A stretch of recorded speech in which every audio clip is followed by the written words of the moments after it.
دوران خطبہ زبان سے اس کو پڑھنے کی اجازت نہیں ہے۔ ٹھیک ہے، جزاک اللہ۔ ایک اور کال سلسلے میں شامل کرتے ہیں، جی سنائیے۔ سوال یہ ہے کہ میں نے ایک گوشت فروش کو 2 لاکھ روپے دیے، اب وہ جتنے بکرے بیچتا ہے تو اس کی جو کھال کی رقم ہوتی ہے نا وہ 170 میں جاتی ہے یا 180 میں جاتی ہے، تو میں نے اس سے کہا ہے کہ آپ ہر کھال کے اوپر مجھے 15 روپیہ دیا کریں، میں نے آپ سے یہ معاوضہ لینا ہے، ہر 5ویں تاریخ کو آ کے حساب کتاب کریں گے، یہ میرا کرنا کیسا ہے؟ 2 لاکھ میں نے اس کو دیے۔ 2 لاکھ شاید قرض دیے اور ہر کھال پر 15 روپے، جب پیسے لینے ہوں گے تو شاید واپس لے لیں گے، یہی سمجھ آ رہا ہے۔ ہمارے یہاں بڑی تعداد جو ہے وہ اسی طرح کاروبار میں پیسے لگا کے وہ یہ سمجھتی ہے کہ ہم نے انویسٹمنٹ کی ہوئی ہے، حالانکہ ایک اکثری تعداد جو ہوتی ہے ان کی یہ ہوتی ہے کہ انہوں نے انویسٹمنٹ نہیں کی ہوئی ہوتی، انہوں نے قرض ہی دیا ہوا ہوتا ہے، کیونکہ ان کا پیسہ وہاں پہ سیو ہوتا ہے اور اس کے اوپر ان کو ہر مہینے نفع مل رہا ہوتا ہے، اور وہ یہ سمجھتے ہیں کہ ہم نے چونکہ کاروبار کے اندر لگایا ہوا تو یہ چیز جائز ہو گئی، حالانکہ ایسا نہیں ہے، کیونکہ قرض آپ کسی کو بھی رقم دیں گے، چاہے بینک ہی کو آپ دیں تو بینک اس پہ کوئی دم کر کے پھونکے نہیں مارتا کہ جس سے رقم بڑھ جائے، کاروبار ہی اس نے اس کے ذریعے سے کرنا ہوتا ہے۔ تو کاروبار میں جب آپ پیسے دیں گے تو اس کے شرائط و ضوابط ہیں کہ کس طریقے سے آپ جو ہے وہ کسی کے ساتھ شرکت کر سکتے ہیں، کس طرح پارٹنرشپ کسی کے ساتھ کر سکتے ہیں۔ تو یہ جو صورتحال بتا رہے ہیں تو سیدھی سیدھی سود والی صورت ہے جو بظاہر ان کی ہے کہ انہوں نے تو جو پیسے دیے ہیں گویا کہ اپنی انویسٹ کر دی ہے، جب چاہیں گے اس سے 2 لاکھ روپے واپس لے لیں گے اور اس کے اوپر ان کو نفع مل رہا ہے، اور یہ ہر کھال کے اوپر جو ہے وہ 5 روپے 10 روپے 15 روپے 20 روپے جو بھی ہے وہ کما رہے ہیں، تو یہ تو ان کا جائز ہی نہیں ہے۔ بالفرض اگر یہ قرض نہ بھی ہوتا، واقعی انہوں نے انویسٹمنٹ کی بھی ہوتی، تو بھی جو طریقہ کار انہوں نے یہاں اختیار کیا ہے وہ بنیادی اعتبار سے غلط ہے کہ انہوں نے فکس رقم مقرر کر لی ہے کہ چاہے کھال کتنے کی بھی بکے، چاہے وہ 5 روپے کی بکے، ان کو 10 روپے سے 15 روپے دینے ہی دینے ہوں گے، تو شرعاً اس کی بالکل بھی اجازت نہیں ہے، ناجائز طریقہ کار ہے، اس کو ختم کرنا ان کے اوپر لازم ہے، اب تک جتنی رقم لی ہے وہ اس کو واپس کریں۔ ٹھیک ہے۔ اچھا حضور، پچھلے سلسلے میں آج مفتی صاحب تشریف نہیں لائے جو منگل کو آتے ہیں، ہم نے وکالت کے حوالے سے کچھ سوالات کیے تھے کہ جو پرچیزر ہوتے ہیں، جو کمپنی کی طرف سے پرچیزنگ کرتے ہیں وکیل بن کر، اب مثال کے طور پہ ہم اپنا بھی کام اگر اس طرح کا کروائیں تو اس میں بھی یہ ہوتا ہے، جیسے مثال کے طور پہ میں گاڑی ٹھیک کروانے گیا تو مکینکس کا عرف یہ ہوتا ہے کہ جب پرزہ وغیرہ تبدیل ہوتا ہے نا تو پرانے رکھ لیتے ہیں وہ، اور نیا جو ہے وہ لگا لیتے ہیں، اور نئے کے پیسے بھی ہم نے دینے ہوتے ہیں اور مزدوری بھی دینی ہوتی ہے، مانگے تو وہ دے بھی دیتے ہیں پرانا، لیکن عموماً لوگ مانگتے نہیں، وہ چھوڑ کر آ جاتے ہیں۔ تو یہ تو چلے اپنی چیز ہے، اس میں جو مرضی آپ کریں، جو کمپنی کی طرف سے اس طرح کے لوگ ہوتے ہیں کہ جو اس طرح کے کام کروا رہے ہوتے ہیں، گاڑیاں ٹھیک کروا رہے ہیں یا کوئی اور مشین ٹھیک کروائی، تو وہ کیا پرزے وغیرہ اس طرح کی چیزیں چھوڑ کر آ سکتے ہیں یا ان کو مانگنا چاہیے، یا یہ ہم کہیں گے کہ عرف ہے دے ہی دی جاتی ہے، کیا طریقہ کار ہوگا؟ دیکھیں اب یہ تو جو عرف ہے اس کو بھی دیکھا جائے گا اور چیز کو بھی دیکھا جائے گا۔ اب چیز مثال کے طور پر ٹھیک کروانی ہے لیکن وہ ہے ایسی کہ اچھی بڑی قیمت اس کی مل سکتی ہے، یا مثال کے طور پر کمپنی ہی کی طرف سے 3 4 5 گاڑیاں وہ لے کر گیا ٹھیک کروانے کے لیے، اب اس کا الگ الگ پرزہ وہ نکلتا ہے، جماؤ کے ٹھیک ٹھاک رقم بن جاتی ہے اس کی، تو ظاہر ہے کہ اس کو اس بات کی اجازت نہیں ہوگی کہ وہ رکھ کر آ جائے جب تک کہ کمپنی کے مالک کی طرف سے صراحتاً اس کو اجازت نہ ہو کہ ٹھیک ہے اب رکھ کے آ جایا کریں۔ ویسے بھی بہرحال طریقہ کار یہی ہے کہ جس طرح خود گناہوں سے بچنا ہے اس طرح دوسروں کو بھی گناہوں سے بچانا ہے، تو میکینک کو بھی ہر صورت میں اجازت نہیں ہوتی کہ وہ اس طریقے سے پرزے رکھ لے، کیونکہ بعض اوقات ٹھیک ہے کہ سامنے والا بولتا نہیں ہے لیکن یا تو کئی مرتبہ ایسا ہوتا ہے کہ اس کو پتہ ہی نہیں ہے، جیسے کوئی گیا اس کو پتہ ہی نہیں کہ بھئی یہ پرزہ جو ہے مجھے واپس ملے گا یہ رکھ لے گا، اس کو پتہ بھی نہیں چلے گا، وہ رکھ لیا اس نے، اور کئی ایسے ہوتے ہیں کہ جو مروت کی وجہ سے مانگ نہیں سکیں گے، تو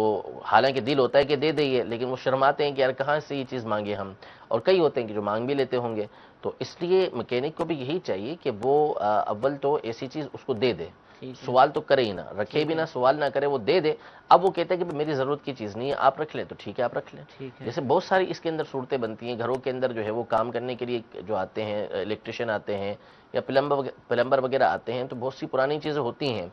وہ لوگ دے دیتے ہیں اور بعض خود ہی اپنے بیگ کے اندر ڈالتے ہوئے لے جاتے ہیں، تو اس میں اگر بالفرض وہ لے جا رہا ہے تو آپ صاف الفاظ میں اس کو اجازت دے دیں کہ بھئی یہ میری طرف سے آپ رکھ لیں، تاکہ وہ گناہگار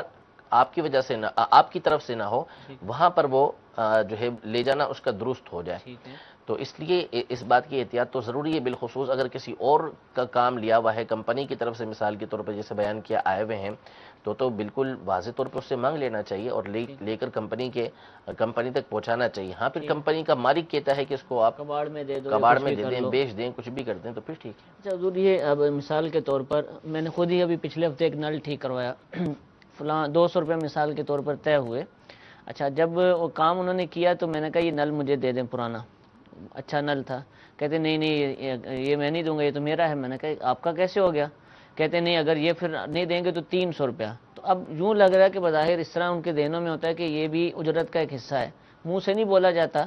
کیونکہ اس کو بیچ کر انہوں نے کچھ نہ کچھ فائدہ حاصل کرنا ہوتا ہے. تو اب یہ اگر اس کے ذہن میں کام کرنے والے کے کہ یہ پرانی چیز بھی مجھے مل جائے گی، اگرچہ صراحت نہیں کی کہ ملے گی نہیں ملے گی، اور اب اجرت بتاتا ہے، تو کیا یہ کہلائے گا وہ مسئلہ؟ دیکھیں اصل مسئلہ یہ ہے کہ ویسے تو اس کا عرف ہے نہیں. ٹھیک ہے. یہ کوئی اس طرح کا ہوگا جس نے مانگ لیا، ورنہ بہرحال کام کروانے والے جو اکثر کاریگر ہوتے ہیں وہ دے جاتے ہیں. ٹھیک ہے. وہ آپ کے سامنے رکھ جائیں گے، بہت سے یہ ہوتے رکھ جاتے ہیں. ٹھیک ہے. تو ایسا نہیں ہے کہ وہ ہر مقام پہ ایسا ہوتا ہو کہ وہ یہ سمجھیں کہ بھئی یہ چیز بھی ہماری، ان کو پتا ہوتا ہے کہ دے دیں گے یہ. ٹھیک ہے. اور اتنے بھی وہ بہرحال یہ بھی نہیں ہوتا ذہن میں ان کے کہ چلو نل مل جائے گا تو ہم 200 روپے لے لیں گے، نل ملے گا نہیں ملے گا تو 300 روپے لے لیں گے. پہلے سے اس سے طے کرنا ضروری ہے، اور اس کے بھی ذہن میں یہ ہوتا ہے. وہ اس نے ٹھیک ہے کہ آپ کو یوں کہا کہ آپ اگر نل نہیں دیں گے تو میں 300 روپے لوں گا، لیکن اس کا یہ کرنا غلط تھا بالکل. اس کا سوال بھی غلط اور زبردستی لینا بھی اس کا غلط، اور پھر اس کے بعد اس کا اجرت کا مطالبہ اس طریقے سے کرنا بھی غلط. جو اجرت ہے وہ پہلے سے جو طے کی گئی ہے وہی اس کو ملے گی. یہ نل اس کی اجرت کا حصہ نہیں ہے. اگر نل اس کی اجرت کا حصہ ہوتا تو پھر پہلے سے بات کرنا ضروری ہوتی کہ بھائی 200 روپے دوں گا اور اس کے ساتھ یہ جو نل نکل آئے گا نا یہ میں آپ کو دے دوں گا، تو یہ دونوں ملا کے اتنی رقم بن جائے گی، تو پھر اتنا آپ کا ہو گیا، ورنہ بہرحال اس کی اجازت نہیں ہے. ٹھیک، جزاک اللہ. ایک ویڈیو سوال اپنے سلسلے میں شامل کرتے ہیں، سنائیے. میرا آپ سے ایک یہ سوال ہے، پوری دکان جو ہے اس میں سے زکوٰۃ نکالنی ہو تو آیا اس کے لیے کیا کرنا پڑے گا؟ جی اس کے لیے کیا کرنا پڑے گا؟ اس کے لیے حساب لگانا پڑے گا کہ آپ کی دکان میں کتنا مال موجود ہے. کیونکہ جو زکوٰۃ ہوتی ہے وہ سونے چاندی اور رقم کے اوپر، اور جو بیچنے کا سامان ہوتا ہے شرائط کے ساتھ اس کے اوپر زکوٰۃ ہوتی ہے. تو جتنا بھی سامان آپ کی دکان میں بیچنے کا رکھا ہوا ہے، چاہے ابھی آپ نے لیا ہو چاہے پہلے سے لیا ہوا ہو، تو اس کو آپ حساب میں لے کر آئیے. کیونکہ بہت سے یہ سمجھتے ہیں کہ ہمارا چونکہ مال رولنگ میں رہتا ہے تو اس کے اوپر شاید زکوٰۃ نہیں ہوگی. ایسا نہیں ہے. جب آپ ایک دفعہ صاحب نصاب ہو چکے ہیں تو اس کے بعد جو مال آپ کا آتا رہے گا وہ آپ کی رقم کے ساتھ ملتا رہے گا. تو آپ پورا حساب لگائیں کہ کتنا آپ کے پاس مال ہے، مثلا 5 لاکھ کا، 7 لاکھ کا، 10 لاکھ کا، تو جتنا بھی ہے اس کا حساب لگا کے آپ نے اس کے اوپر 2.5% زکوٰۃ نکالنی ہے. یہ طریقہ کار ہے اس کا. ٹھیک ہے. اچھا، میسج میں پوچھا گیا کہ مجھے ایک جاب مل رہی ہے جس کے 1.5 لاکھ روپے مانگے گئے ہیں، اگر میرے پاس میں پیسے دے دیتا ہوں تو جاب شروع کر دیتا ہوں، تو یہ کس زمرے میں آگے پیسے دینا؟ نوکریوں میں ہوتا ہے، سفارشیں ہوتی ہیں، پھر یہ پیسے رشوت جو بھی کہیں گے، کیا کہیں گے اس کو؟ دیکھیے سفارشیں تو الگ چیز ہیں، لیکن یہ رشوت جس نوکری کے حصول کے لیے دی جا رہی ہے، یعنی ابھی ان کو نوکری ملی نہیں، مثال کے طور پر سرکاری نوکری ہے، تو اب اس کے لیے کسی طریقے سے نوکری مل جائے، اس کے لیے رقم جو دی جاتی ہے یہ تو سیدھی رشوت ہے، بالکل بھی اس کی اجازت نہیں ہے، ناجائز و حرام ہے. ہاں البتہ اتنا ہے کہ ان کی جاب جو ہے وہ اوکے ہو چکی ہے، گورنمنٹ کی طرف سے آ گیا کہ آپ نے فلاں ہاں میرٹ تو ہے، ساتھ ہی ساتھ جو ہے اس کو جاب دے دی گئی کہ آپ نے فلاں تاریخ کو آ جانا ہے. لیکن چونکہ ہمارا نظام سب کے سامنے ہے، جس طرح کے راشی افسران بیٹھے ہوتے ہیں اس کو سب جانتے ہیں کہ کیسے وہ معاملات ہوتے ہیں. تو بعض اوقات وہ جو امپلائی ہوتا ہے جس کی جاب اوکے ہو چکی ہوتی ہے اس کو بھی نہیں جانے دیتے، اس کو کہتے ہیں کہ ہم اسی وقت آپ کو بیٹھنے دیں گے، اسی وقت آپ کا جو ہے نا وہ داخلہ کرنے دیں گے اندر جبکہ آپ رقم دیں گے. اپائنٹمنٹ لیٹر اس کا گویا کہ روک لیا. تو اب اگر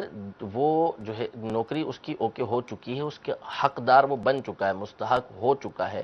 اب اپنے حق کے وصول کے لیے وہ دیتا ہے تو یہ ایک الگ چیز ہے، یہ جائز ہے. کیونکہ اب یہ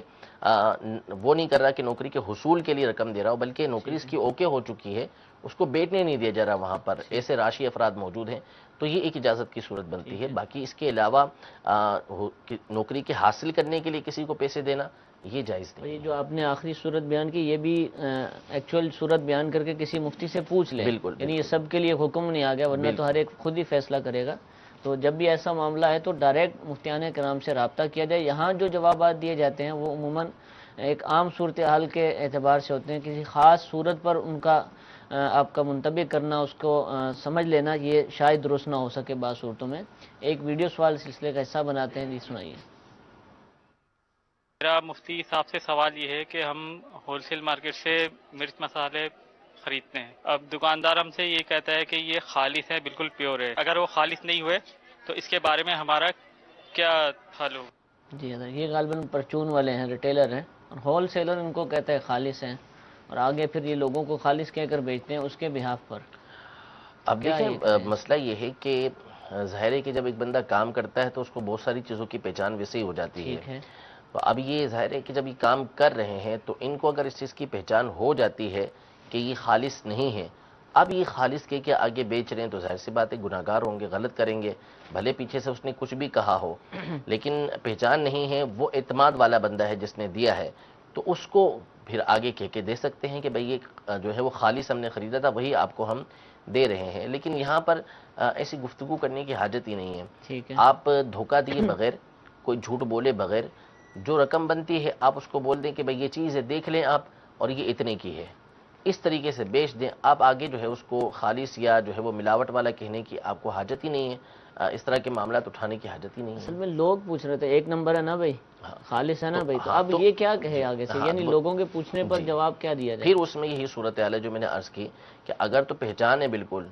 تو اس کو بول دے کہ بھائی یہ ایک نمبر کی نہیں ہے، ٹھیک ہے، میں نے فلاں جگہ سے لی ہے، ٹھیک ہے، اور اگر یہ پہچان نہیں ہے تو بتا دے کہ بھئی جہاں سے میں نے لیے اس کا یہ کہنا ہے کہ یہ خالص ہے۔ ٹھیک ہے، ٹھیک ہے، جزاک اللہ۔ ایک اور کال اپنے سلسلے کا حصہ بناتے ہیں، جی سنائیے۔ میں صبح بلوچستان سے بول رہا ہوں، ضلع لورالائی سے۔ تو میں یہ پوچھ رہا تھا کہ قرآن شریف میں نے اردو میں اس کو پڑھتا رہتا ہوں، نیچے جو لکھا ہوتا ہے تو یہ کیسے صحیح ہے؟ قرآن پاک کا ترجمہ پڑھتے رہتے ہیں، تو شاید یہ پوچھنا چاہ رہے ہیں کہ ترجمہ پڑھنا قرآن کہلائے گا کیا ہے؟ قرآن تو نہیں کہلائے گا، قرآن تو تلاوت جب اس کی جائے گی عربی کی، وہی قرآن پاک ہے۔ باقی رہا ترجمہ پڑھنا، تو ترجمے کی تو اجازت ہے کہ ترجمہ پڑھا جا سکتا ہے، لیکن فقط ترجمہ نہ پڑھیں، ٹھیک ہے، صرف ترجمہ نہ پڑھیں، کیونکہ قرآن پاک کی تشریح کی ضرورت ہوتی ہے، اس کی تفسیر کی ضرورت ہوتی ہے، لہذا آپ تفسیر مثلا صراط الجنان ہے، آسان ہے، سہل ہے، مشکل نہیں ہے، تو اس کو آپ لیجئے، ترجمے کے ساتھ اس کا مطالعہ کیجئے، اور قرآن پاک پڑھنا نہیں جانتے سرے سے تو پھر قرآن پاک سیکھیے، سیکھنا چاہیے، اس کی تلاوت کریں، اس کے ساتھ ترجمہ پڑھیں، اس کے ساتھ تفسیر پڑھیں۔ ٹھیک ہے، تو بہرحال ایک ہے کہ جو ترجمہ پڑھنا ہے وہ جائز ہے، لیکن صرف ترجمہ پڑھنے سے علماء نے منع فرمایا، کیونکہ کئی باتیں اس کی بندہ خود سے سمجھ نہیں سکتا، لہذا اس کے لیے تفسیر لازمی طور پر علماء اہل سنت کی اس کا مطالعہ کریں۔ ٹھیک ہے، اور قرآن پاک سیکھنے کے حوالے سے الحمدللہ عز و جل دعوت اسلامی ہماری بہت زیادہ مدد کرتی ہے، بہت زیادہ مواقع فراہم کرتی ہے، بچوں کے لیے، مدنی منوں کے لیے، مدنی منوں کے لیے، منیوں کے لیے، اسلامی بہنوں کے لیے، اور جو بالغ اسلامی بھائی ہیں سب کے لیے الحمدللہ مختلف انداز سے قرآن پاک سیکھنے سکھانے کے مواقع موجود ہیں۔ جو بالغ اسلامی بھائی قرآن پاک ابھی تک نہ پڑھ سکے اور اپنے کام کاج میں مصروف ہو گئے، زندگی گزارنا شروع کر دی، ان کے لیے بھی مدرسۃ المدینہ برائے بالغان کا انعقاد الحمدللہ ملک بھر میں، ملک سے باہر مختلف مساجد کے اندر کیا جاتا ہے۔ آپ ان مدارس میں جائیں اور فی سبیل اللہ الحمدللہ تعلیم دی جاتی ہے، نہ صرف قرآن پاک سکھایا جاتا ہے بلکہ دیگر بھی مسائل جو ضروری مسائل ہیں، سنت اور آداب ہیں، دعائیں ہیں، الحمدللہ اس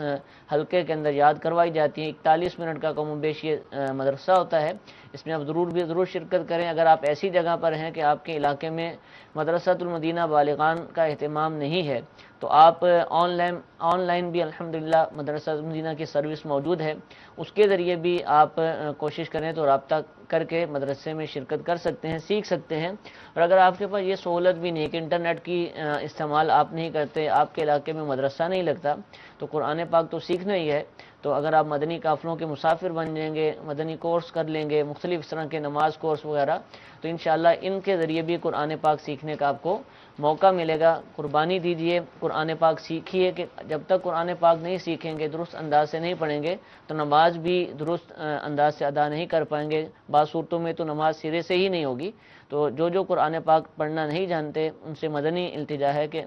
آج ہی سے قرآن پاک سیکھنے کے لیے کوششیں شروع کر دیں۔ اللہ تعالیٰ ہم کو عمل کی توفیق عطا فرمائے۔ ایک ویڈیو سوال سلسلے کا حصہ بناتے ہیں، جی سنائیے۔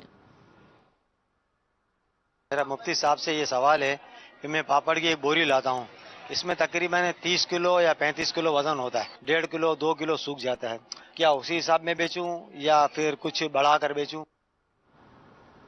جی حضور، سوکھنے پہ بڑھے گا کیسے، گھٹ جائے گا وہ تو بہرحال یعنی مجھے جو سمجھ آ رہی ہے کہ مثال کے طور پر 1.5 کلو کی بوری ہے، بوری تو 1.5 من کی بوری ہے، سوکھ کر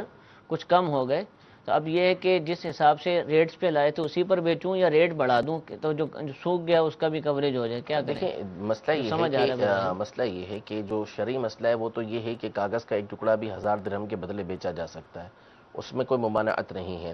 لیکن دھوکہ دہی کی، جھوٹ بولنے کی اجازت نہیں ہے،